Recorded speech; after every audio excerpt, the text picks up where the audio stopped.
जय श्री राम। यहाँ तक की रामायण कथा मैं कह चुकी हूँ। आगे की कथा इस प्रकार है। श्री सीता जी का स्वप्न। श्री राम जी को कोल किरातों द्वारा भरत जी के आगमन की सूचना। राम जी का शोक, लक्ष्मण जी का क्रोध। उधर श्री रामचंद्र जी रात शेष रहते ही जागे। रात को सीता जी ने ऐसा स्वप्न देखा जिसे वे श्री रामचंद्र जी को सुनाने लगी। मानव समाज सहित भरत जी यहाँ आए हैं। प्रभु के वियोग की अग्नि से उनका शरीर संतप्त है। सभी लोग मन में उदास, दीन और दुखी हैं। सासुओं को दूसरी ही सूरत में देखा। सीता जी का स्वप्न सुनकर श्री रामचंद्र जी के नेत्रों में जल भर आया और सबको सोच से छुड़ा देने वाले प्रभु स्वयं सोच के वश हो गए और बोले, लक्ष्मण, यह स्वप्न अच्छा नहीं है। कोई भीषण कुसमाचार, बहुत ही बुरी खबर सुनावेगा। ऐसा कहकर उन्होंने बाई सहित स्नान किया और त्रिपुरारी महादेव जी का पूजन करके साधु का सम्मान किया। देवताओं का सम्मान और मुनियों की वंदना करके श्री रामचंद्र जी बैठ गए और उत्तर दिशा की ओर देखने लगे। आकाश में धूल छा रही है। बहुत से पक्षी और पशु व्याकुल होकर भागे हुए प्रभु के आश्रम को आ रहे हैं। तुलसीदास जी कहते हैं कि प्रभु श्री रामचंद्र जी यह देखकर उठे और सोचने लगे कि क्या कारण है। वे चित्त में आश्चर्य युक्त हो गए। उसी समय कोल बिलों ने आकर यह समाचार कहे। तुलसीदास जी कहते हैं कि सुंदर मंगल वचन सुनते ही श्री रामचंद्र जी के मन में बड़ा आनंद हुआ। शरीर में पुलकावली छा गई और शरद ऋतु के कमल के समान नेत्र प्रेम आंसुओं से भर गए। सीतापति श्री रामचंद्र जी पुनः सोच के वश हो गए कि भरत के आने का क्या कारण है। फिर एक ने आकर ऐसा कहा कि उनके साथ में बड़ी भारी चतुरांगनी सेना भी है। यह सुनकर श्री रामचंद्र जी को अत्यंत सोच हुआ। इधर तो पिता के वचन, उधर भाई भरत जी का संकोच। भरत जी के स्वभाव को मन में समझकर तो प्रभु श्री रामचंद्र जी चित्त को ठहराने के लिए कोई स्थान ही नहीं पाते। तब यह जानकर समाधान हो गया कि भरत साधु सियाने हैं तथा मेरे कहने में आज्ञाकारी हैं। लक्ष्मण जी ने देखा कि प्रभु श्री राम जी के हृदय में चिंता है तो वे समय के अनुसार अपना नीति युक्त विचार कहने लगे। हे स्वामी, आपके बिना ही पूछे मैं कुछ कहता हूँ। सेवक समय पर ठिठाई करने में ठीठ नहीं समझा जाता। अर्थात आप पूछे तब भी मैं कहूँ ऐसा अवसर नहीं है, इसलिए यह मेरा कहना ठिठाई नहीं होगा। हे स्वामी, आप स्वर्गों में शिरोमणि हैं, सब जानते हैं। मैं सेवक तो अपनी समझ की बात कहता हूँ। हे नाथ, आप परम सुहृद, बिना ही कारण परम हित करने वाले हैं। सरल हृदय तथा शील और स्नेह के भंडार हैं। आपका सभी पर प्रेम और विश्वास है और अपने हृदय में सबको अपने ही समान जानते हैं।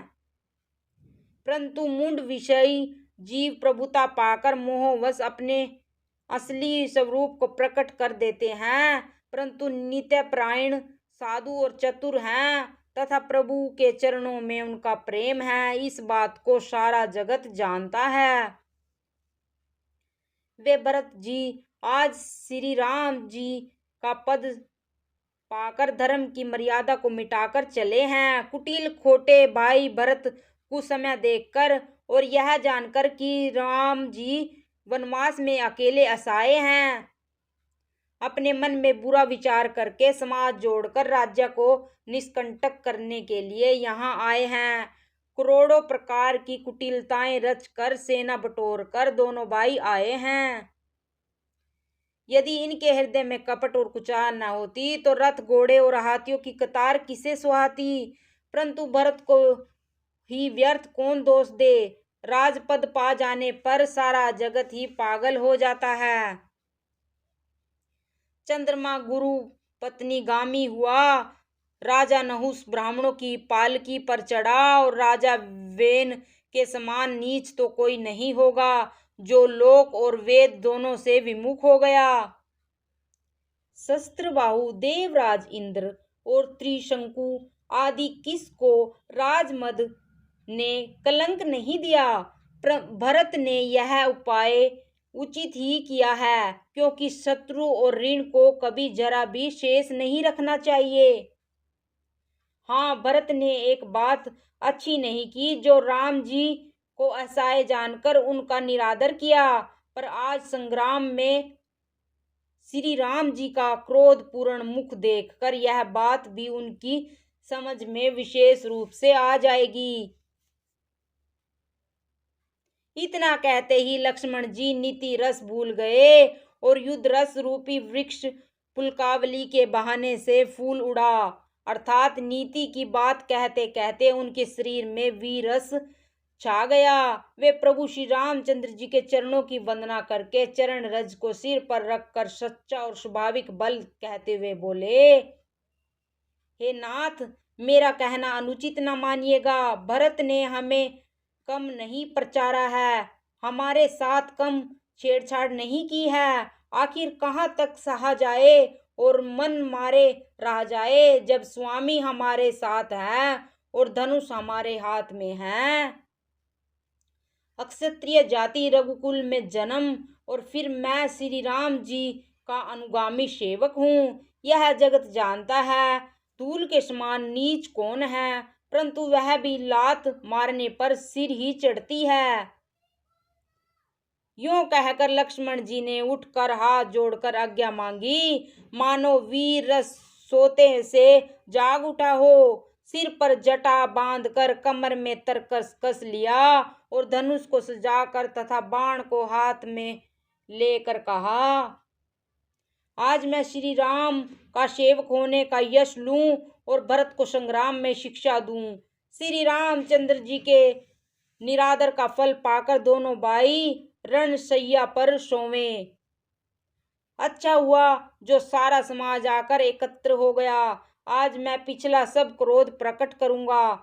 जैसे सिंह हाथियों के झुंड को कुचल डालता है और बाज जैसे लवे को लपेट में ले लेता है, वैसे ही भरत की सेना समेत और छोटे भाई सहित तिरस्कार करके मैदान में पछाड़ूंगा। यदि शंकर जी भी आकर उनकी सहायता करें तो भी मुझे राम जी की सौगंध है, मैं उन्हें युद्ध में मार डालूंगा। लक्ष्मण जी को अत्यंत क्रोध से तमतमाता हुआ देखकर और उनकी प्रमाणिक सत्य सौगंध सुनकर सब लोग भयभीत हो जाते हैं और लोकपाल घबरा कर भागना चाहते हैं। सारा जगत भय में डूब गया। तब लक्ष्मण जी के अपार बाहुबल की प्रशंसा करती हुई आकाशवाणी हुई, हे तात, तुम्हारे प्रताप और प्रभाव को कौन कह सकता है और कौन जान सकता है, परंतु कोई भी हो उसे अनुचित उचित खूब समझ बूझ कर किया जाए तो सब कोई अच्छा कहते हैं। वेद और विद्वान कहते हैं कि जो बिना विचारे जल्दी में किसी काम को करके पीछे पछताते हैं वे बुद्धिमान नहीं हैं। जय श्री राम।